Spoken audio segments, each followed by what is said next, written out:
Good afternoon, and thank you all for joining the call related to the Western EIM Sub-Entity Scheduling Coordinator Role Initiative. The purpose of this call is to discuss the revised straw proposal that was posted on January 21st. This is Christina Osborne with ISO Stakeholder Affairs. I'll be facilitating the web conference. We also have Danny Johnson, who is the policy lead assigned to this initiative. He's going to provide a summary of the stakeholder comments that were received on the issue paper straw proposal, and also the changes to the proposal based on that feedback, and then he'll go into the details of the revised straw proposal. Also from the ISO, if you look on the top right-hand side of your screen, under panelists, you'll see we have Amber Motley, John Anders, Michael Stewart, Prusa Dahlia, and Rebecca Webb. There may be some others that join as well, but these are the folks that are online at the moment. So this graphic depicts the ISO stakeholder process. We are in the revised straw proposal phase. I will go over the schedule at the end of the presentations when I talk about next steps. So what we're going to do is we're going to pause throughout the presentation for questions. So at that time, the event producer will instruct you on how to enter the queue. Again, we'd like to remind you to please state your name and affiliation before asking your question. And as always, the ISO does record its meetings, and we do provide the video file of the recorded meeting on the initial webpage. It's available for informational and convenience purposes for a limited time, and we do ask that you contact the ISO to request permission before reprinting any related transcriptions. So at this time, I'm going to go ahead and turn it over to Danny. Thanks, Christina. Can we advance a couple slides? One more.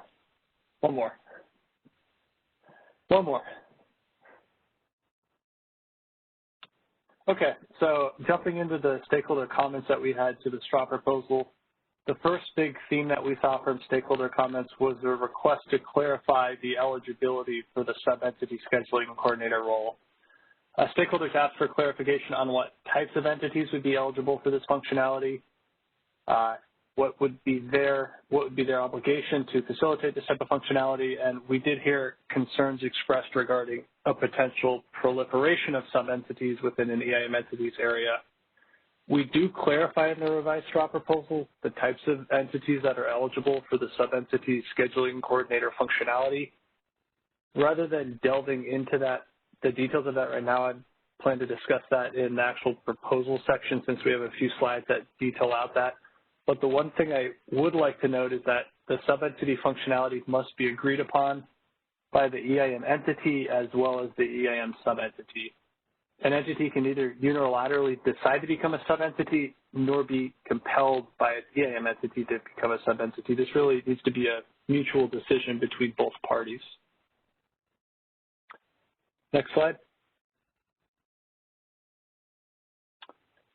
So the next tranche of comments we received was a request for the Kaisu to standardize the balancing authority area level charges within the sub-entity proposal rather than allowing these charges to be determined by an EIM entity's own. So in our revised draft proposal, we do not address EIM, or we do not plan to put these details within the proposal. We think that they belong in the EIM entity's oaths. Allowing EIM entities to allocate costs internal to their balancing authority area per their oath is a foundational piece of the EIM design. And should EIM participants think that this should change, then an independent initiative started through the policy roadmap and stakeholder catalog process is a more appropriate venue to pursue this change. The final piece I note on this is that the current cost allocations determined by the EIM entities oaths are all approved as just and reasonable by FERC. So we don't see any need to change that in this initiative. Advance the slide, please. So slide 7, Danny? Yes, slide 7. Okay, you don't see it? Stakeholders, no, I do now. Okay. Stakeholders asked for additional detail on which bill determinants will be available to the sub-entity. So in our revised draft proposal, we propose that the EIM sub-entity will have access to all bill determinants that provide EIM sub-entity data, EIM subentity resource-specific information, as well as the BAA-specific common files. We don't list out the actual build determinants. We think that's better done through implementation, but we would request if stakeholders think that additional types of build determinants are necessary for subentities, that they put this in their written comments so we can consider it. So I'd like to pause there and see if we have any questions on the last couple slides. Sure. So if you do have a question, you can raise your hand by pressing #2, and please start by introducing yourself.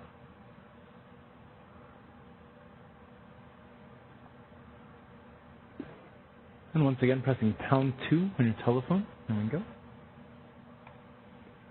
Your line has been unmuted. Please state your name, affiliation, and question.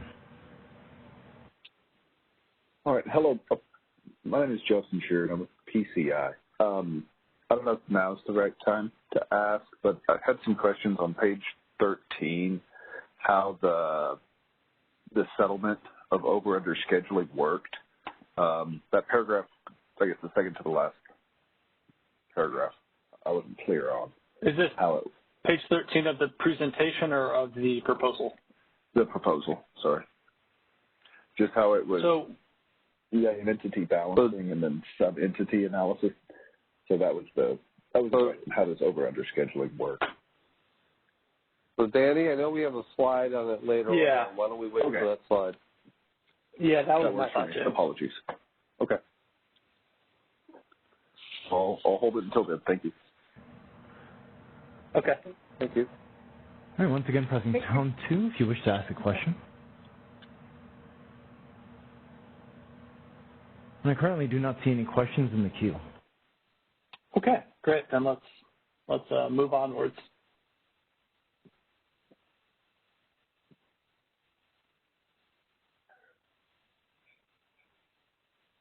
Can you see it, Dan? So, yes, yeah. Okay. It does take a little while delay-wise. But stakeholders requested additional information on how the full network model submission and the ADS availability would be rolled out for the subentity. These were subjects that were missing from the initial STRA proposal. So in the revised STRA proposal, we do propose that the FNM maintenance remain the responsibility of the EIM entity. However, we would allow them the flexibility to allow subentities to submit their own models with some requirements on top of that for those subentities. We also reiterate that ADS data is pulled at a resource-specific level. So we would intend for ADS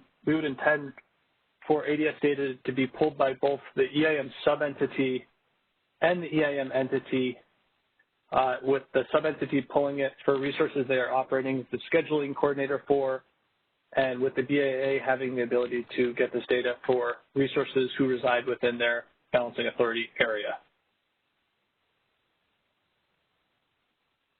Next slide. Yeah, there is definitely a delay. We're on slide 9, correct? Okay. Yes. So stakeholders, a number of stakeholders requested additional detail on how the forecasting will be handled between the EIM entity and subentity. So the revised STRA proposal does specify that EIM entities will have control over the type of forecasting that a subentity is able to use for both variable energy resource supply forecasts, as well as the type of load forecast that the subentity uses. The load forecast in particular has implications on the balancing test, which affects the entirety of the balancing authority area. Again, this would be a topic that if you have questions for, I'd ask that we table it, because we have a few slides later in the presentation that get into the details and the reasons we think that this is the appropriate delegation of responsibilities. So next slide. Yep. Give it a sec. The one thing with forecasting that I think that we should talk about right now is a concern raised by Idaho Power regarding an EIM entity being responsible for passing the resource efficiency evaluation without full awareness of the forecast being reflected in the subentity's base schedules, as the subentity would have the ability to change their forecast up to T55. When you boil this down, the reliability concern is that if third-party forecasts are used and submitted, reflected in base schedules up to T55, then when the responsibility to meet the T40 RSC happens, which is in the EIM entity's control, they may have to balance against a potential large difference in forecast. So the revised draw proposal would address this concern by providing an EIM entity a display to view the sum generation base schedules submitted by the EIM subentity.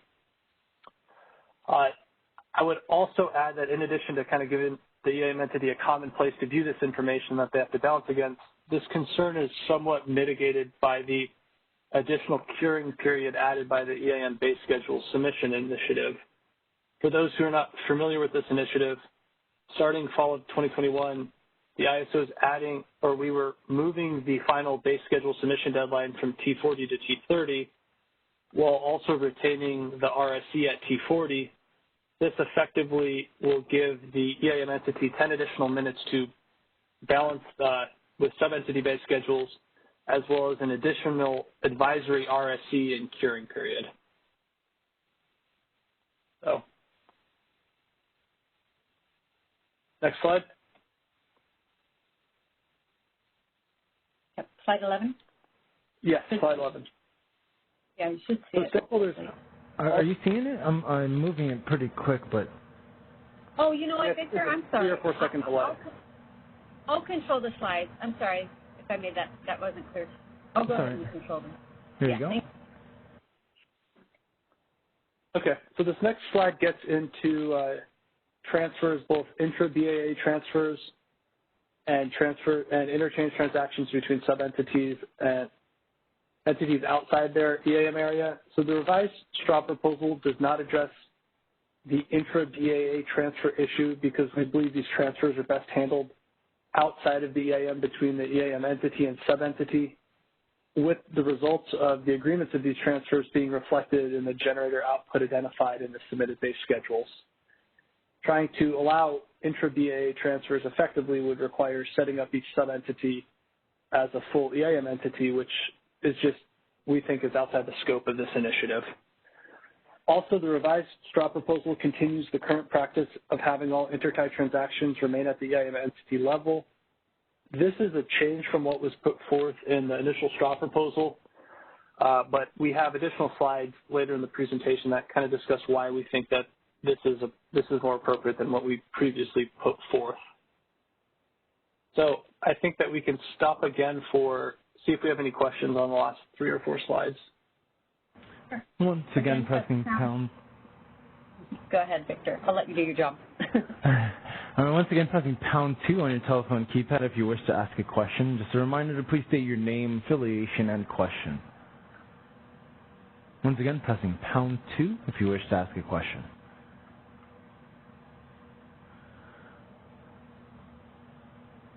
And at this time, I don't see any questions coming in.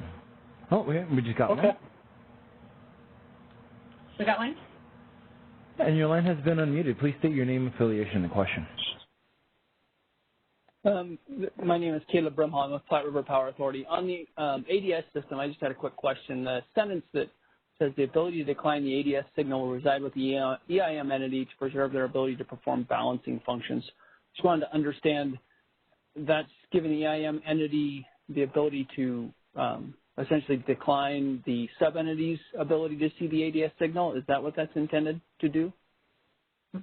No, it's not to see the ADS signal. It would be to follow the ADS signal, should that ADS signal conflict with their ability to perform their balancing function. Okay, so that's control. So the entity would the entity would retain the ability to determine whether or not control. The sub-entity would receive a control signal, but not visibility. I think it would be the opposite way, that the sub-entity would have the visibility, but the control would remain with the EIM entity, if I'm understanding your terminology right. Okay. And so that's the proposal, is that the entity will have the ability to make that decision on behalf of the sub-entity, essentially. Okay. Thank you. Yeah. Any other Thanks questions? for the question, Caleb. Once again, pressing pound 2. And I don't see any other questions coming in.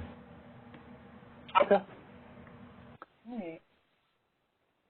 I think we would move to, slide 12. So in the straw proposal, the Kaisu in our comment form prompted a question on how stakeholders and potential sub-entities would prefer outage coordination to be handled. We received basically the complete spectrum of preferences within the stakeholder comments. Some entities want the ISO to download outages from neighboring RCs. Some entities want to submit their own outages. Some entities want to use WebOMS. Some preferred not to.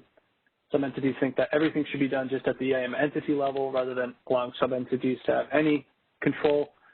So given this wide preference, where we landed was proposing that the current Kaisu WebOMS be the platform for outage submission.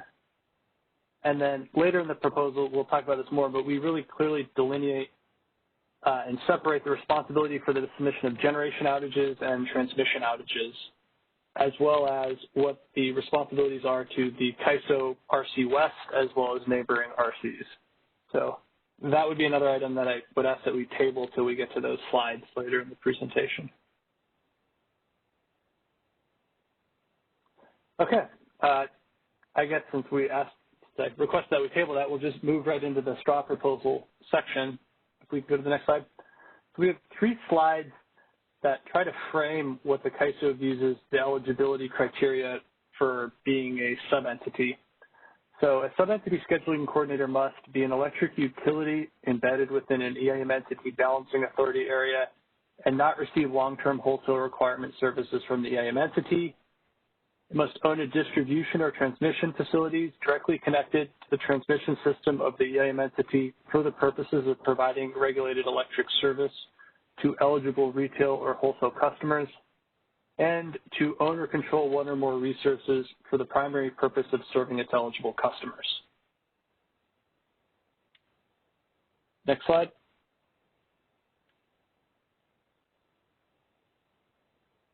So should those 3 criteria be met, then we think an EIM entity should have the ability to elect any of the following options. The first would be to allow no sub-entities within their EIM control area, and this just may be due to the financial or operational capabilities and impacts necessary to support sub-entities being outside of the bounds of what the EIM entity is comfortable with. The second option would be that all entities that meet the Kaisu definition of a sub-entity would be eligible to perform the sub-entity scheduling coordinator role. Again, this is at the discretion of the EIM entity. The third option is that all entities that would meet the Kaisu definition of a sub-entity that have an existing contractual or tariff-based practice for accounting for imbalanced energy that is unique among its transmission service customers.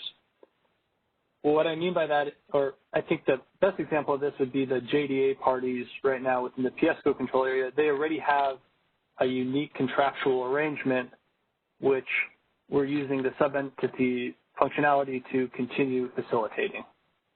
So any of these 3 options would be open to the EIM entity to either allow sub-entities, allow no sub-entities, allow many sub-entities, or allow targeting sub-entities that are in response to existing contractual agreements. Next slide. So we do understand that there is a desire for the EIM participants to obtain direct settlement with the Kaisu. However, due to the narrow scope of this initiative, we don't believe that this is the right venue to approach that goal. We think that it is better approached through the policy roadmap and stakeholder catalog process. As I think we'll go into in the following slides, the sub-entity functionality results in significant system changes, integration, and operational impacts for the EIM entity, the sub-entity, and the Kaisu, which we believe exceed what is necessary to attain direct settlement with the Kaisu in many cases. And we think it's inappropriate to try to shoehorn facilitating that direct settlement within this sub-entity initiative. We would rather just approach this through a separate initiative that in a more targeted way would allow for that type of interaction with the Kaisu. So I think I can pause for questions since the eligibility was really one of the major themes that we received in our comments. Once again, pressing #2 on your telephone keypad if you wish to ask a question. And a reminder, please state your name, affiliation, and question. We do have a few in the queue here. And caller, your line has been unmuted. Please go ahead. Hi, Lindsay Flickaway from Pacificorp. Can you hear me? Yes. Okay. Could you go back to slide 1 of the eligibility?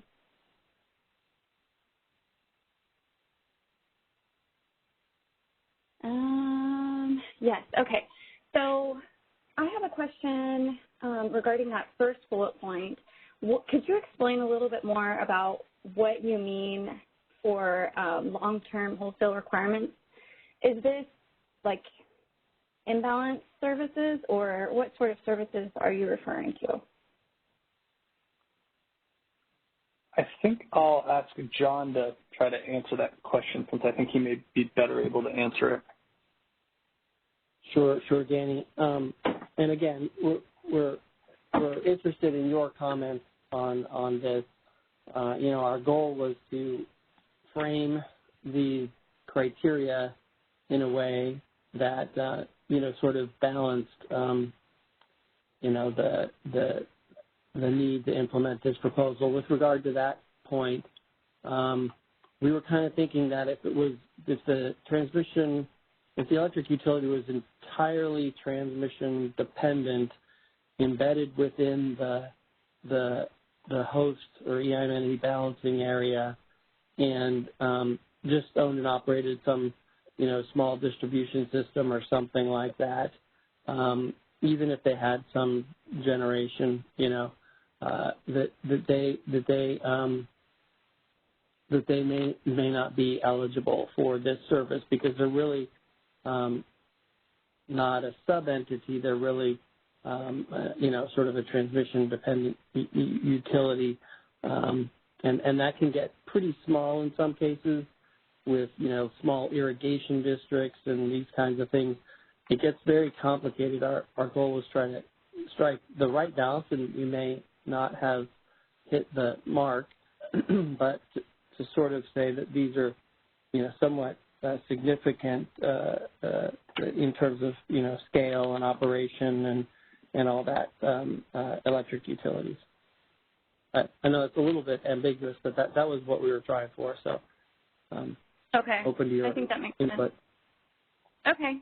That helps. Thank you so much. I would just add, when looking at this, I mean, there's, even in the Kaisu Balancing Authority area, we have what we call utility distribution companies. There's approximately 13 of those, including the large investor-owned utilities. And then, directly connected to them are small cities, water districts, all kinds of things. It really proliferates. So we were trying to, again, strike the right balance because you could go from, a handful to hundreds very quickly, depending on how you frame this.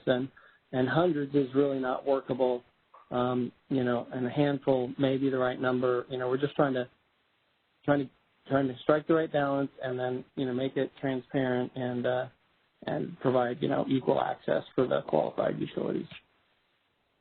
Okay. Okay. Thank you. We do have another question here.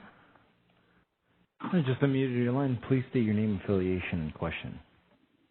Hi, Danny. It's Callie Wells with WPTF. Hi, Callie. Hi. So I have a clarifying question on kind of that last point, the direct settlement slide that you kind of mentioned you think should be handled through a separate stakeholder process. So I'm trying to understand. Okay, so let me back up. Sorry. So with the creation of these sub-entities, they're going to essentially be their own lap within a larger BAA. Now, with that, I'm assuming, correct me if I'm wrong here, that they will have their own, quote-unquote, DLAP price, where all load within that sub-entity will be settled at one price, and all load outside of that sub-entity but still within the larger BAA will be settled at another price? I didn't see much discussion of that in the paper, so is that part of this proposal? Do you want my help on that one? Yeah, sure, if you want to take that, James. Okay. Hey, it's James Lynn. Yeah, what we would establish is a custom lap. We would define the specific load zone or lap zone, and therefore that load would settle on that custom lap. And anything else, in essence, would settle at the E-lap pricing unless we establish more custom laps. Okay. Now, does the E-lap price, today that E-lap price includes all of the load nodes. Tomorrow, will it only include the load nodes outside of the custom lap? What I'm trying to get at or figure out here is if there's any implications with having load within the EIMBA settled at two different lap prices without, and obviously differences will be driven by congestion without any sort of CRR-like product. Well, I don't want to get into the discussion on CRR products because we don't really offer that for the Why not? No. to start with. No, I know CRR exists in real time, but I'm just trying to figure out, trying to think through that situation a little bit more. Right. So depending on how we set it up, we can set up one of two ways. We could set up when you have a situation where you establish a custom lap, we basically would establish two custom laps and then an E-lap. And so the pricing for your load would be more reflective of the energy and associated with the load nodes within your defined area, as well as the other custom lap would have all the other nodes associated with it, and then we would have an overarching E-lap that would incorporate all the nodes. Because what we're doing is the UFE would settle at the overarching E-lap price, but the loads that have been carved out between the two would settle at their respective custom lap pricing. Okay. So and you could get a separation, yes. Okay. Is there, in maybe the next iteration, I guess this is more of an ask, can you guys include some discussion around that in the next iteration, just because I read through the paper and I didn't see much on the pricing implications that you just kind of discussed and, I guess, different options that are out there. Sure. I think that's something that we can put more words to paper on. Okay, great. Thank you so much. And once again, if you wish to ask a question, please press #2 on your telephone keypad. We have just one more question here. Your line has been unmuted. Please state your name, affiliation, and question. Okay, this is Marshall Empey with UAMPS, and I'd like to go back to the question that Lindsay asked on the eligibility, that first thing. I appreciate that you don't want every Tom, Dick, and Harry to become a sub-entity, but UAMPS has been asking for this since Pacificorp joined EIM. We have 39 distribution utilities, I think, in the PACE BA, so we're not a small entity, but we did invent the term TDU back in the merger case in the early 90s, so I don't think you can say absolutely that it's TDUs couldn't do this, because we will argue that, we're the type of entity that needs to do this. Okay. Thank you for your comment. Hey, I would Marshall, also. This is John. Just a quick question. Just help me understand that while we're on the line here, and you can put it in comments too. But on this first bullet, and as far as wholesale requirement services and all that, do you see UAMPs qualifying under these criteria or not. I don't want to take us astray with some terminology, TDU or whatever, but give us a heads up on that too. Well, I did until you responded to Lindsay about the, I had the same question, what do you mean by wholesale requirement services? We purchase transmission service and BA services from Pacific Corp. We do not purchase any power, which to me, wholesale requirements is more of a power product than that. But right. I think we qualify, and I appreciate, that you don't want, small water districts doing this, but I think there has to be some other criteria on the size, maybe load size or something, that somebody could be a sub-entity. An entity could be a sub-entity if they have a certain size, but just to use this criteria, I think, is not correct, because we are a TDU, and like I say, we actually invented that term back in the early 90s, and FERC adopted it. Okay, well, that is helpful, and I think you're getting to where we were going. It wasn't the traditional, imbalance or balancing area transmission type services. It was more the wholesale generation requirements, that the EIM entity was meeting all of the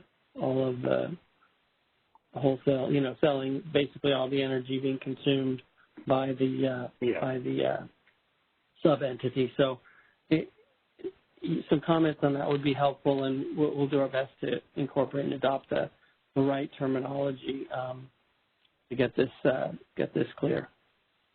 Okay. Yeah. No. We'll try to work with Pacific Corp and come up with something that both of us agree with. Sounds perfect. Thank you. Thanks. All right, once again, pressing #2 if you wish to ask a question. Pressing #2. I just got one last question here. I just unmuted your line. Please state your name, affiliation, and then question.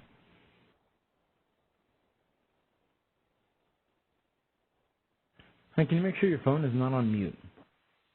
Yeah, this is Tom Davis. Can you hear me? Yeah, we can hear you now, Tom. Yeah, this is so Tom Davis, Bonneville Power. I just want to make sure I understand this wholesale requirement.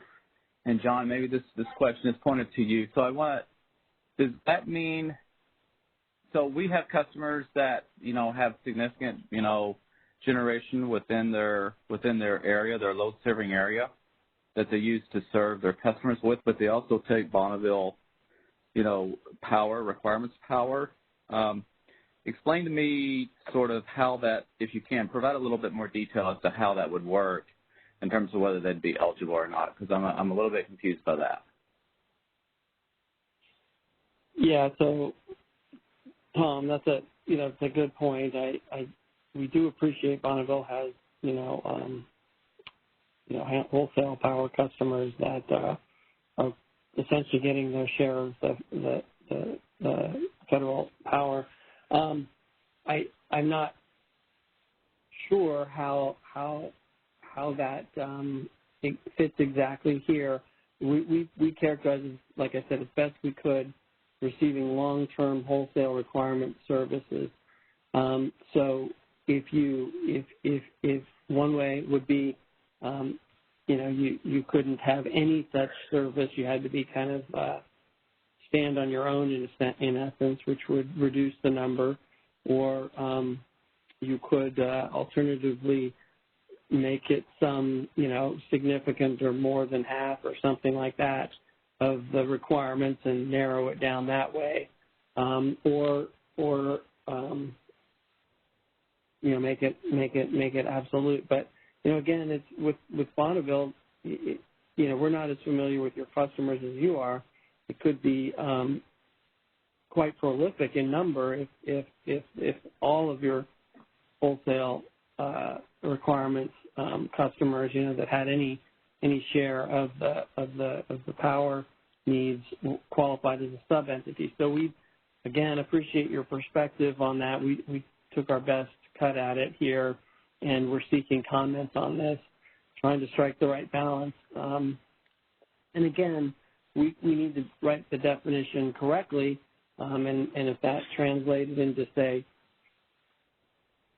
25 or 30 or 50 entities within the Bonneville balancing area qualifying, Bonneville could then make an election under our proposal anyway to not allow any such qualified sub-entities to participate. So as long as Bonneville is saying nobody in our balancing area can adopt a sub-entity approach because from a transmission reliability perspective or whatever, it's not appropriate for us and our customers, that we're suggesting that would be an acceptable outcome as well. So think it through in context. We did our best. It's a complicated question, and we've done our best to answer it, but I think we'll improve from here towards the draft final proposal. All right, thanks, John, for the answer. All right, and at this time I don't see any other questions.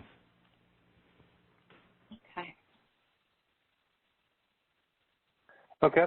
The next topic is RSC. This is largely unchanged from what was put forward in the straw proposal. The RSC will continue to be performed at the BAA level. This goes back to ensuring supply load balance is a BAA function. Sub-entity scheduling coordinators will be able to submit base schedules prior to the T55 RSC. This would be similar to how participating resources currently work.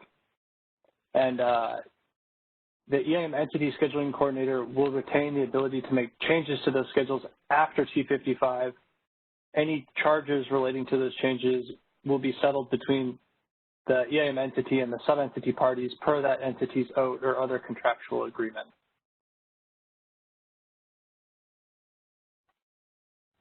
On the full network model, we propose that the network model submission remain the responsibility of the EIM entity. Should an EIM entity choose, they should have the ability to designate a sub-entity to submit their own model directly to the Kaisu. The sub-entity will then remain responsible for updating the EIM entity as well as the Kaisu for all model changes, and all model submissions, whether they're performed by the EIM entity or, in this case, potentially a sub-entity, will be subject to the already established Kaisu full network model updating process. ADS, we touched on this briefly already. It will continue to be pulled on a resource-specific level. ADS data will be able to be pulled by an EIM entity or sub-entity acting as the scheduling coordinator for the resource, as well as the EIM entity within whose balancing authority area the resource resides. The EIM entity will have the ability to decline an award. This, I think we talked about this in a previous question, it serves to preserve their ability to perform their balancing function, and then any financial impact resulting from this action should be resolved between the EIM entity and the sub-entity outside of the EIM, again, per their OAT or other contractual agreement. Next slide. I'll pause there before we jump into forecasting to see if we had any questions on the last couple slides. Do we have anybody in the queue, Victor? Again, press pound 2 to raise your hand. I do have one question here. And it's just unmuted your line. Please go ahead. Hello, this is Caleb Brumhall, Platte River Power Authority again, and and I appreciate you guys. This slide further kind of clarifies the language within the straw proposal. So what we're saying, what the language in the ADS is saying then is that the sub-entity will have the ability to have ADS for control and visibility, but essentially the entity will have the ability to override at any time it's necessary to preserve reliability and the balancing function. So it's not either it's available or not available, but rather the entity has an override button should something going to the sub-entity cause problems in the balancing authority area. Is that correct? Yeah, I think that's a good way to characterize it, Caleb. Okay, perfect. Thank you. That helps. So appreciate it. All right, and at this time, I don't see any other questions. Okay. So moving on to the forecasting topic, the Kaisu proposes that an EIM entity retain the ability to require a sub-entity to use the Kaisu provided forecast or to allow the sub-entity to use its own forecast. The Kaisu proposes to provide the ability for the EIM entity to view in a summed format the forecast for all variable energy resources within its balancing authority area. Currently, this information, I believe, would be viewable to the EIM entity, but it's spread across a number of different displays. So it to the Idaho concern that was raised earlier, there's a timing component that could become challenging without this. All forecasts that are used will be locked at T55 as is currently done. Going back to that top bullet, it does get back, keeping this authority at the EIM entity level to choose what forecast gets used really puts this between the EIM entity and sub-entity to make sure that the EIM entity is able to mitigate their risk on that potential variance for the balancing function they're performing in the last two RSEs. Next slide. On the load topic, the Kaisu and the revised straw proposal allows the EIM entities to determine if they will be responsible for the load forecast for their area, or if they will allow sub-entities to determine their own load forecast. This comes, the concern on this is that if any sub-entity within a balancing authority area elects to submit its own load forecast, the entire balancing authority area will automatically fail the balancing test, and then the entire balancing authority area becomes subject to under and overscheduling charges. So the decision of one sub-entity would have the potential to impact both the EIM entity as well as all the other sub-entities within that EIM entity's area. So we think that it is appropriate that the EIM entity itself retain the ability to decide if that is a situation they'd be comfortable with. Next slide. Over and under scheduling. So the over under scheduling assessment is determined based on the net balancing authority area load deviation. Over and under scheduling is performed at the balancing authority area level, while the penalties are assessed at the sub-entity level. EIM sub-entities we're proposing will be allocated a portion of the over-scheduling and under-scheduling total costs based upon the metered demand within the sub-entity and the sub-entity submitted base schedule. I think next slide. For bid cost recovery, real-time offset, and flexible ramp movement, the first bullet is the Kaisu proposes to continue allocating BCR charges and real-time offset charges at the EIM entity level with the sub-allocations to the EIM sub-entity scheduling coordinators performed for the entities out. This gets back to these charges being calculated at a BAA level. For flex ramp movement allocation and flexible ramp uncertainty allocation, we propose these be settled at the sub-entity level for resources the sub-entity is serving as the scheduling coordinator for. This stems from these charges being calculated at the resource-specific level. So I think we should pause now, and because these forecasting and the settlement is that there is overlap between how some of this works. So I think this is a good place to pause for questions. Well, we already got a question on the overscheduling, underscheduling, so why don't I start there? Sure. So earlier we had a question on how the overscheduling and underscheduling work. Currently, well, the way the market is running now, we do the resource efficiency evaluations at a BAA level. That's where we make the determination whether or not the BAA is balanced. That's the first stage of determining whether or not you should have an overscheduling or underscheduling assessment made. If you're using the ISO forecast, there's a 1% threshold. If you're using your own forecast, then we automatically will do an assessment of overscheduling and underscheduling. So now when it comes to settlements, we want to perform that assessment at the balancing authority area level in which we did the resource efficiencies. So what we'll do is we will net up all of the load imbalance within that balancing authority area. So you might have, let's say you have 3 CLAPs.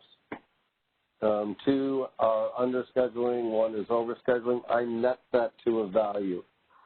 If that netted value is less than 5%, then we will not assess an overscheduling, underscheduling penalty. If you are outside of the 5%, then we will start looking at applying the actual penalties. So what the penalties are is related to your each load resources, uninstructed inbound energy, and an overscheduling or unscheduled penalty price. Now that penalty price is based upon your lap price. So now when I'm doing the assessment of the penalty, those, let's say it's an underscheduling penalty, those two resources that had underscheduled, they will be penalized at their price. The one that overscheduled will actually get compensated at their relevant price, and then netted together is the overall balancing authority area penalty. Now, if you passed all those tests and it comes to someone else failed, when we do the allocation of the penalties we have collected, we'll allocate it to the BAAs based on pro rata share of their load. So each of the sub-entities will get a portion of that allocation of cost to them based on their pro rata share of metered demand. Now, we'll see if there's any additional questions. We do have two questions in the queue. Once again, just a reminder, if you wish to ask a question, please press #2 on your telephone, and please state your name, affiliation, and then question. Your line has been unmuted. Please go ahead. Hi, Dan Williams from Customized Energy Solutions. So I'll just make it quick and ask that everything that you just said gets captured and put into the proposal in written form. I just think the section on this was kind of short and didn't have references, to kind of fill in the gaps there. So transcribing that would be, in some form, would be great. And then the other question I had, so the Kaisu charges for doing the forecasting for the EIM entities, correct, if they elect that? This is Amber. So for the Kaisu, there is a fee if you elect to have the ISO do your renewable resource forecast, and that's detailed within the tariff. I believe it's 10 cents per megawatt hour, but don't quote me. Check the tariff on that one. And then for the load forecasting cost, that's within the GMC rate. And then persistence, which is an additional option that we offer the EIM participants, that feature is only in RTD. You still have to have an external forecast service provider for your renewables, but that persistence renewable feature is under the GMC rate as well. So those are really the three services. So load is in the GMC rate, persistence, renewable RTD timeframe only, which requires a backup, is in the GMC rate. But then if you want to contract us to do your renewable forecasting for all timeframes, there is a fee to that. Okay, great. Thanks for adding that in as well. That might be something else good just to note in the proposal, since some of these decisions may then cause some allocation or sub-allocation for those fees. But thank you. We do have a few other questions in the queue. Your line has been unmuted. Please go ahead. All right. Thank you. This is Justin with PCI again. Just to echo the prior comment, improving the documentation here would be helpful. And I might even add a recommendation for an example. My question comes specifically when you're determining the sub-entity over-under scheduling. How can you know that without knowing intra-change? One sub-entity may look over-scheduled, the other under-scheduled, but it's a bilateral going from A to B. They're both, in their minds, balanced. But when we're not actually determining... Sorry, Justin. Yeah, I was just going to say, if you look at just load and gen without the intra-change, I don't know how you can make a determination of over or under. That's where my confusion lies.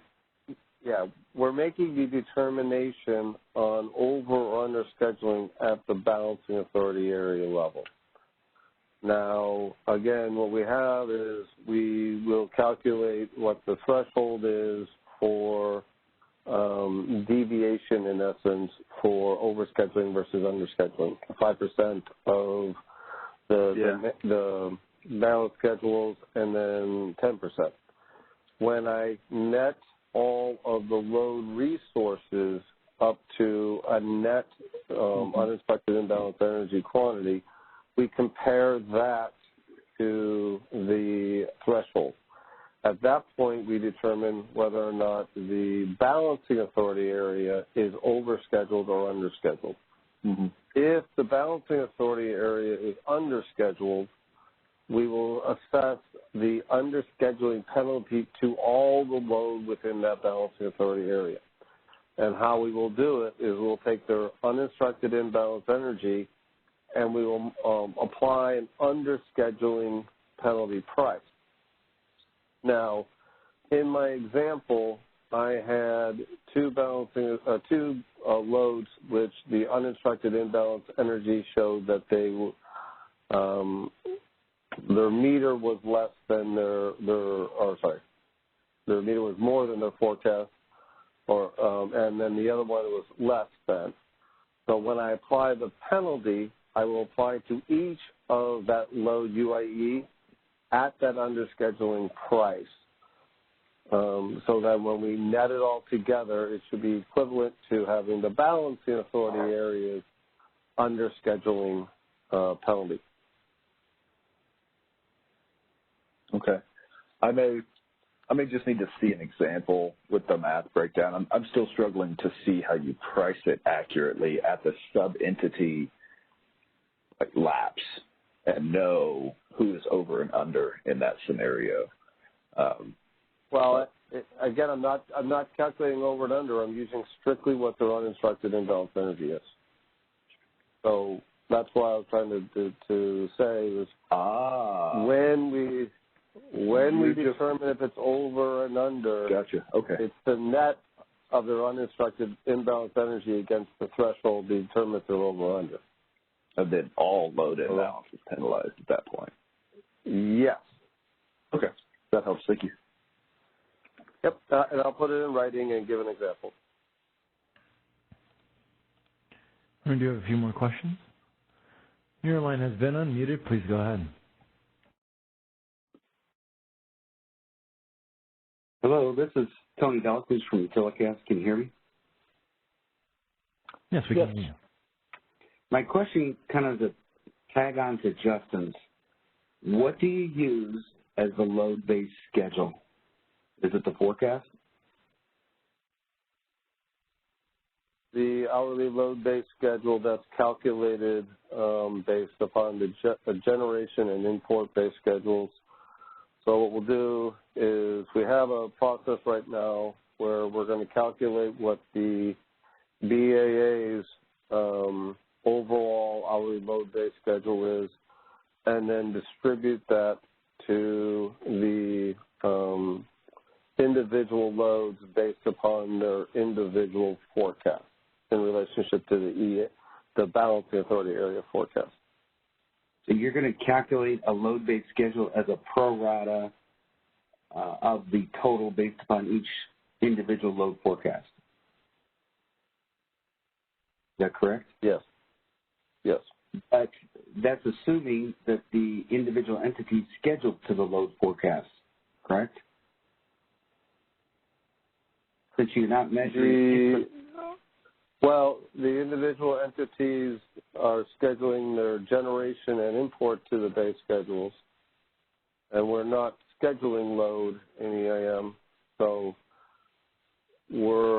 the basis assumption is that the generation they're using to support their load is going to support the overall BAA demand forecast. So, but what you're assuming in that assumption is that each individual sub-entity is going to schedule to their load forecast. So if they don't schedule to their load forecast, or the load forecast changes, which it doesn't lock till T55, there's tag changes and everything else, that's not going to match their forecast, which would then throw off the whole sub-entity imbalance calculation. Is that correct?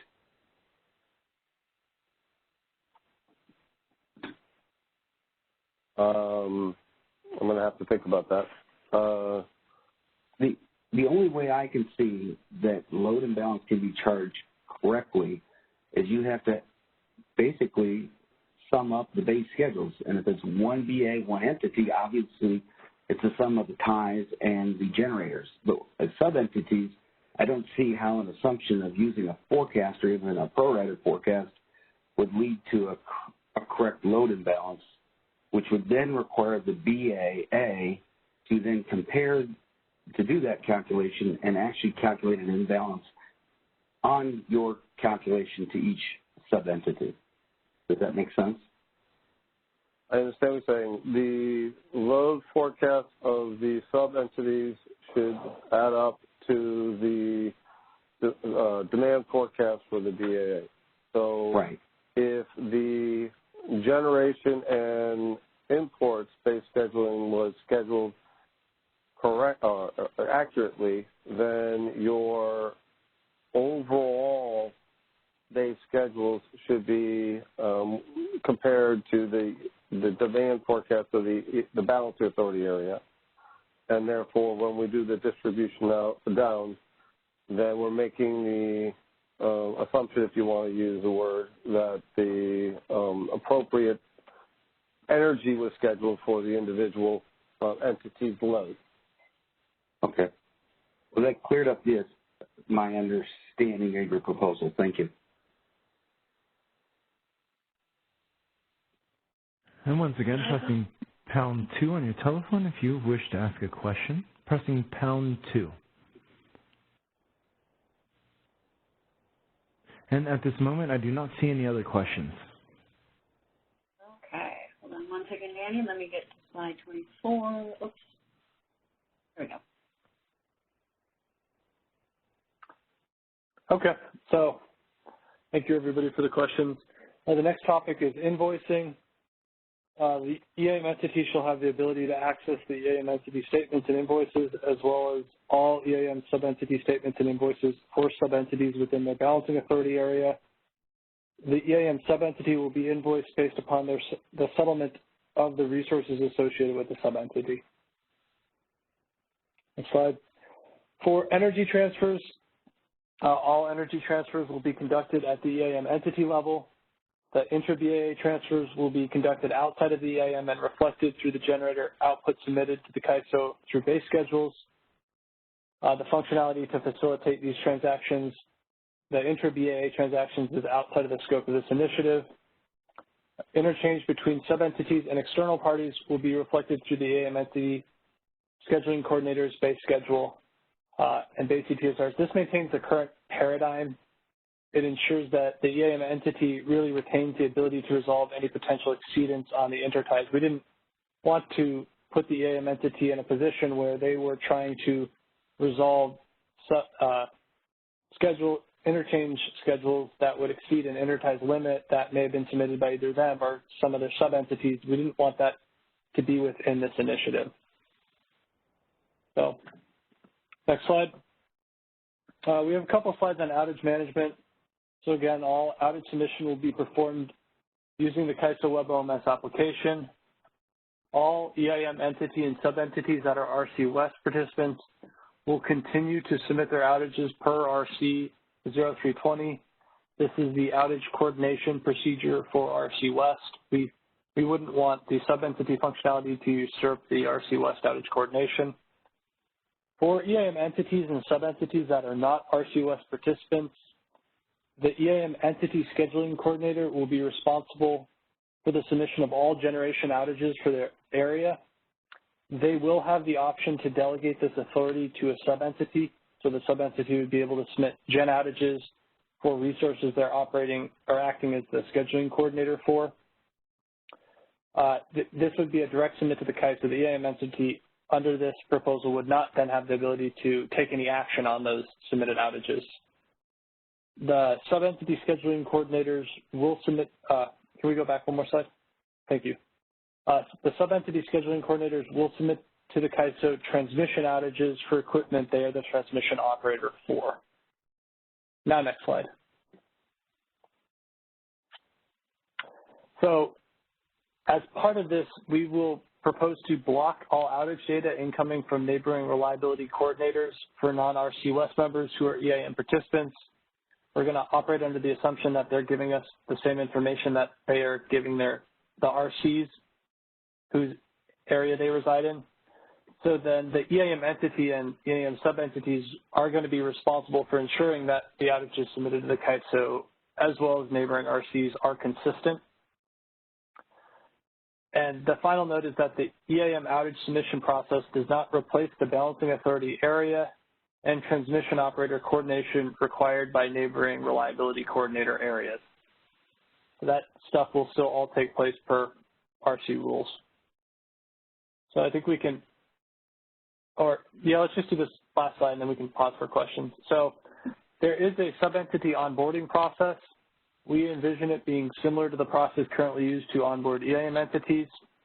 The current process has 6 distinct work streams that are addressed. The first is program management, then tariff changes, network model updates, system integration, metering and settlements, and personnel training. All of this will be offered to sub-entities coming on board.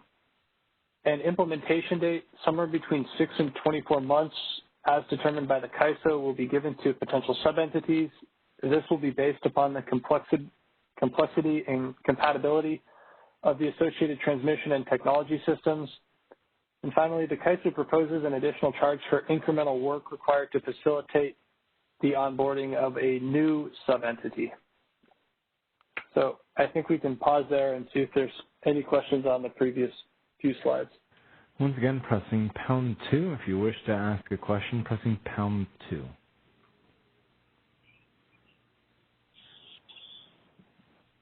And I don't see any questions coming in at this time. Okay, well, I think that is the, Christina, can we go to the next slide? Yeah, I think that's the end of my portion of the presentation. So again, if there's any general questions that are still outstanding, I think this would be the time to ask them. And then if not, we'd ask that you please put them in your written comments that you submit to the ISO. Anyone in the queue, Victor? We did just get one question in the queue. And just a reminder, please state your name, affiliation, and question. Your line has been unmuted. Please go ahead. Good afternoon. This is Ramon Mitchell with Pacific Corp. I have a question related to the use of the demand forecast for sub-entities. And I'd just like your perspective on it as I try to think through it. Why is it the case that if any sub-entity chooses to use their own demand forecast, then the entire balancing authority area becomes subject to the 5% rule as if the balancing authority area today were using its own demand forecast? I think it just gets back to that principle that today if a balancing authority area elects to use their own forecast, they're subject to that 5%, then I don't know how we could break out and not make parts of that balancing authority area who would make that same decision not subject to that same 5%. But my understanding was that the test would still be applied at the balancing authority area level, and that in real time there wouldn't be any assessment of the balance test to the sub-entities. And so from that perspective, is it absolutely necessary that once any individual sub-entity goes to their own demand forecast, the balancing authority area must, by definition, fall back to as if they were also using their own demand forecast? Is it an absolute necessity, or is it more a practical convenience? I think it's probably closer to. Okay, James, you wanna? Did you have something? Yeah. So I think it's more along the line of, if you remember when I was making the discussion about overscheduling, underscheduling, is the balancing authority area forecast is going to be an aggregation of the sub-entities demand forecast. So once you allow one of the sub-entities to use its own forecast, you, in essence, are creating the balancing authority area is using its own forecast, in essence, because that sub-entity can impact what the balancing authority area forecast is instead of what the ISO has determined what that forecast is. So once we allow one sub-entity to do its own forecast, we are using basically a modified forecast, and therefore it should be assessed the overscheduling, underscheduling penalty if you're outside the 5%. Okay, that makes sense. If the balancing authority area, the forecast, if a balancing authority area elects to use the Kaisu forecast today, and this initiative takes place, and in the future a sub-entity elects to use its own demand forecast, is it possible to not have the balancing authority area forecast be the aggregate of the sub-entities forecast, but instead to have the balancing authority area forecast remain as it is today, where it is the Kaisu-based forecast, and then after that, within the settlement arena, if there is a failure at the BAA level based on the Kaisu's BAA forecast, the Kaisu's forecast of that BAA, you would then perhaps potentially settle based on imbalance related to individual forecasts, in the sense that that one sub-entity that uses its own demand forecast, the demand forecast of the rest of the BAA could be something like the Kaisu's forecast less that sub-entity's demand forecast.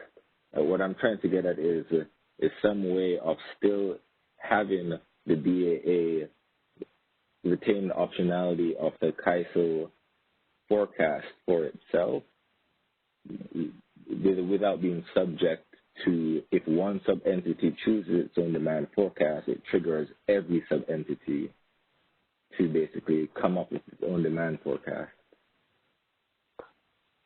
Well, I think that, go ahead, yeah, I think that you're highlighting like a concern that we were trying to address by giving the EIM entity the ability to allow sub-entities to either use their own forecast or to have to use the ISO forecast.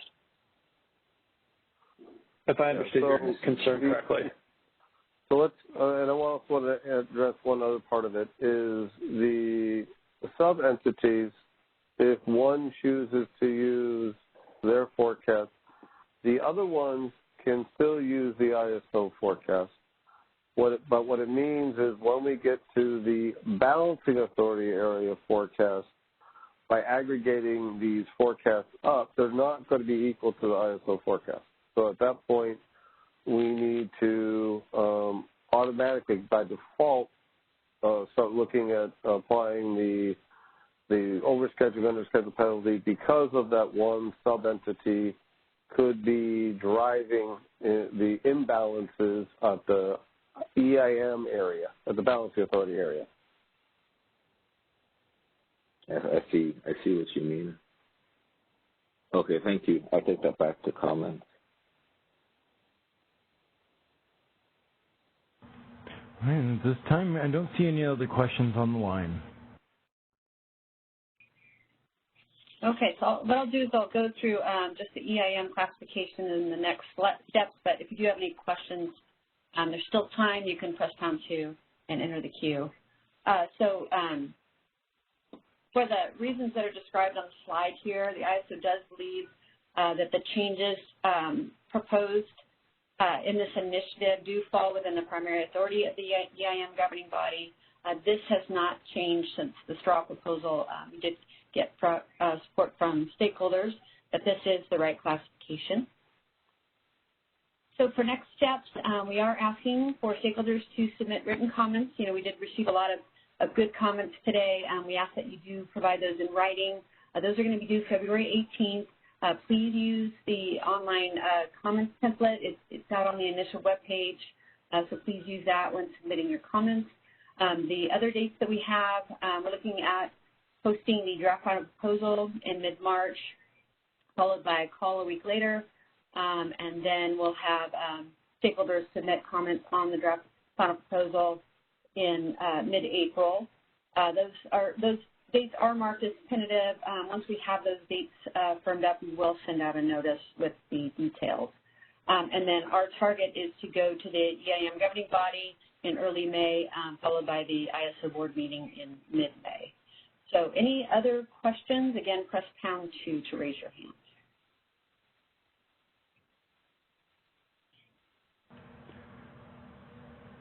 I'm not seeing any questions coming in. Okay, anyone from ISO? Do you guys have any last minute comments? I just had one come in, if you'd like to take it. Yeah, please. Just unmuted your line. Please state your name, affiliation, and question.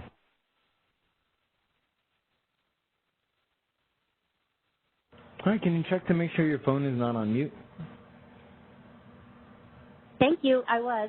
This is Carol Ballantyne with Platte River Power Authority.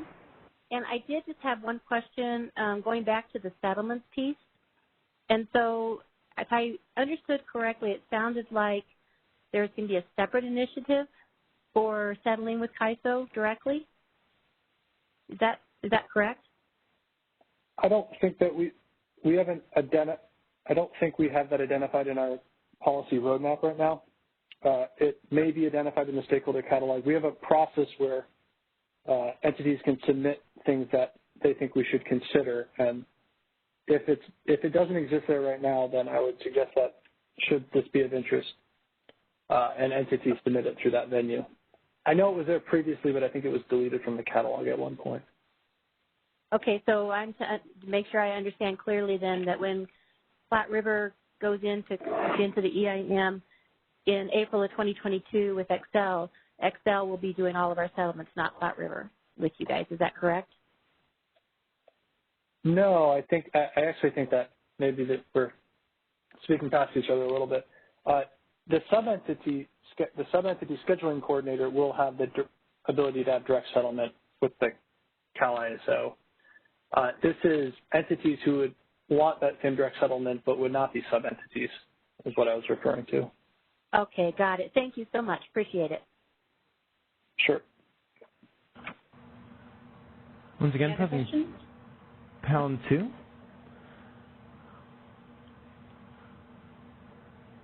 I'm not seeing any other questions. Okay, great. Oh, thank you, everybody. Thanks, everybody, for taking the time to call in. Yep, we appreciate it. Again, we'll post the recording of this call probably by early next week, as soon as we receive it from AT&T. So thank you, everyone. Enjoy the rest of your day. Have a great weekend ahead. Thank you. All right, and that concludes our conference. Thank you for using Event Services. You may now disconnect.